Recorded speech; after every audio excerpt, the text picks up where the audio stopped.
সকলকে জানাই শুভ সন্ধ্যা।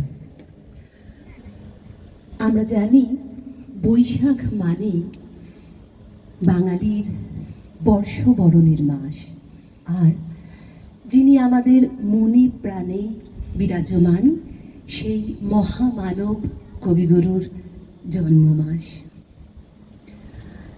এক কবি তার কলমে লিখেছেন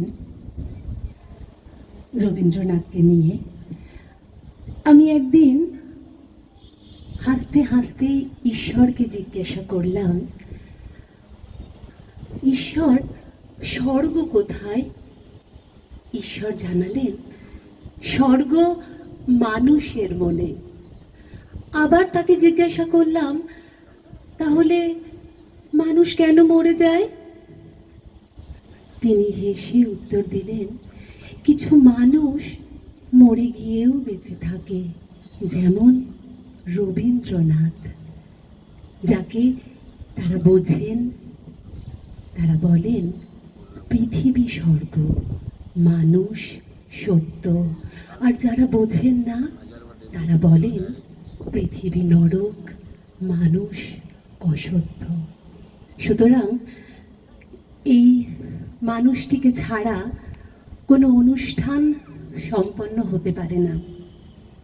যে কোনো অনুষ্ঠানই হোক না কেন, তার গান, আবৃত্তি, লেখনী কিছু না কিছু তো থাকবেই আমাদের হৃদয়কে স্পর্শ করার জন্য।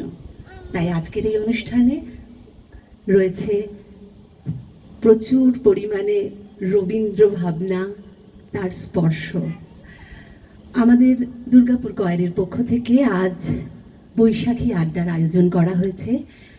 দুর্গাপুর কয়েরের সদস্যদের সঙ্গে উপস্থিত রয়েছেন দুর্গাপুরের বিশিষ্ট শিল্পীরা, যদিও সকলেই আমাদের থেকে ছোট বলবো, অবশ্যই মাস্টারমশাই ছাড়া। সকলেই আজকের অনুষ্ঠান পরিবেশন করবে, সকলকেই সাদরে সম্বর্ধনা। আমাদের অনুষ্ঠান শুরু হয়ে গেছে, চলছে। আমরা আস্তে আস্তে আমাদের বাকি শিল্পীদেরও পরিবেশনা দেখে নেব।